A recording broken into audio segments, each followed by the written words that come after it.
Hello friends, சின்ன மருமகள் சீரியலுக்கான next எபிசோடுக்கான promo பார்க்கலாமாங்க. இங்கே பார்த்தீங்கன்னா ராஜகமும் பார்த்தீங்கன்னா இங்கே சேதுக்கிட்ட கேட்டுட்டு இங்கே டிவைஸ் நோட்டீஸும் அப்ளை பண்ணி இங்கே தமிழ்ச்செல்வி வீட்டுக்கும் அமுச்சு விட்றாங்க.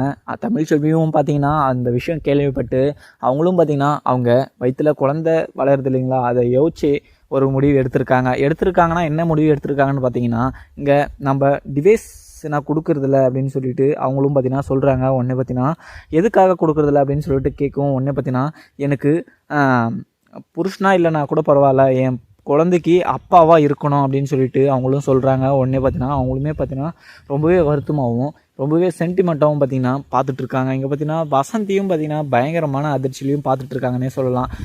ஒரு வார்த்தை பார்த்தீங்கன்னா அங்கே தமிழ்ச்செல்விக்கிட்ட அவங்க இவ்வளோ டிவர்ஸ் நோட்டீஸ் அனுப்புகிற அவளுக்கு அவங்களுக்கு என்ன பண்ண அப்படின்னு சொல்லிட்டு அவங்களும் பார்த்தீங்கன்னா ரொம்பவே ஃபீல் பண்ணிக்கிட்டு இருக்காங்க. அப்படி இருந்தாலுமே ஒரு சைடு பார்த்தீங்கன்னா அங்கே அந்த ஆஃபீஸரெல்லாம் பார்த்தீங்கன்னா ராஜாங்கம் வீட்டுக்கு போயிட்டு அங்கே ராஜாங்கிட்ட சொல்கிறாங்க. உடனே பார்த்தீங்கன்னா இங்கே ராஜாங்கமும் பார்த்தீங்கன்னா ரொம்பவே கோபமாகவும் இருந்தாலுமே இங்கே பார்த்தீங்கன்னா சாபுத்திரியும் தாமரையும் பார்த்தீங்கன்னா ரொம்பவே அதிர்ந்து போனாங்களே சொல்லலாம். ஒரு சைடு பார்த்தீங்கன்னா அவங்க அதிர்ந்து போகிறதுக்கு எது காரணம், அந்த தாமரை பார்த்தீங்கன்னா இந்த சேதுவை கல்யாணம் பண்ணி வைக்கலான்னு சொல்லிட்டு சாபுத்திரி போட்ட பிளான் எல்லாமே ஒர்க் அவுட் ஆகாது அப்படின்னு சொல்லிட்டு அவங்களுக்குமே பயங்கரமாக கோபமாகவும் இருக்குது.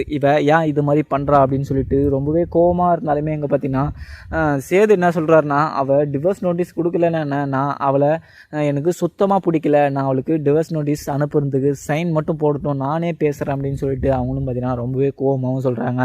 உடனே பார்த்தீங்கன்னா இங்கே ராஜாங்கமும் பார்த்தீங்கன்னா சேது நீ எதுவுமே பேசாத, நான் பார்த்துக்கிறேன் அப்படின்னு சொல்லிட்டு அவங்களுமே பார்த்தீங்கன்னா சொல்லிட்டு இருக்காங்க. சொன்னாலுமே ஒரு சைடு பார்த்தீங்கன்னா அப்பத்தாவும் நம்ம எல்லாருமே ரொம்ப சந்தோஷமாக இருந்த அவ்வளோ பெரிய பொய் சொல்லியிருக்கானா, அவளுக்கு சூழ்நிலை எப்படி இருந்துச்சுன்னு தெரியாது, ஆனால் நீங்கள் 2 பேரும் சேர்ந்து வாழ்ந்தாங்க தான் நல்லாயிருக்கும் அப்படின்னு சொல்லிட்டு அப்பத்தாவும் சொல்லிட்டு இருக்காங்க.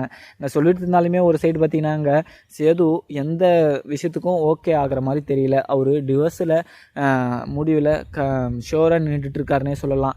அவர் பார்த்தீங்கன்னா ஏன் அதனால நின்றுட்டுருக்காருனா அவருக்கு ரொம்பவே மன உடைச்சலாக ஆளாயிடுச்சுன்னே சொல்லலாம். இங்கே பார்த்தீங்கன்னா அப்பத்தாவும் பார்த்தீங்கன்னா எவ்வளவோ சொல்லி பார்க்குறாங்க. இப்போ முன்ன ஏதோ ஒரு பொய் சொல்லிட்டா, உண்மையிலேயே அவள் ப்ரெக்னெண்ட்டாக இருக்கா அப்படின்னு சொல்லிட்டு இருக்காங்க. அப்படி சொல்லிட்டு இருந்தாலுமே இங்கே பார்த்தீங்கன்னா மோகனாவும் பார்த்தீங்கன்னா ரொம்பவே ஃபீல் பண்ணிக்கிட்டு இருந்தாலுமே எதுவுமே பேச முடியாமல் ஒரு சைடு பார்த்தீங்கன்னா உக்காண்ட்ருக்காங்க. இங்கே பார்த்தீங்கன்னா ராஜாங்கமும் பார்த்தீங்கன்னா நீங்கள் யாருமே எதுவுமே பேசாதீங்க, சைலண்ட்டாக இருந்துருங்க அப்படின்னு சொல்லிட்டு ரொம்பவே கோபமாகவும் சொல்லிட்டு இருந்தாலுமே இங்கே சேது பார்த்தீங்கன்னா அப்பா நீங்கள் இந்த விஷயத்தில் தலையிடாதீங்க, நான் பார்த்துக்கிறேன்ப்பா அப்படின்னு சொல்லிட்டு அவங்களும் பார்த்தீங்கன்னா சொல்லிட்டு போயிடுறாங்க. அதுக்கப்புறம் என்ன நடக்குதுன்னு பார்க்கலாமாங்க. வீடியோ பிடிச்சிருந்தா லைக் பண்ணுங்கள். தேங்க்யூ.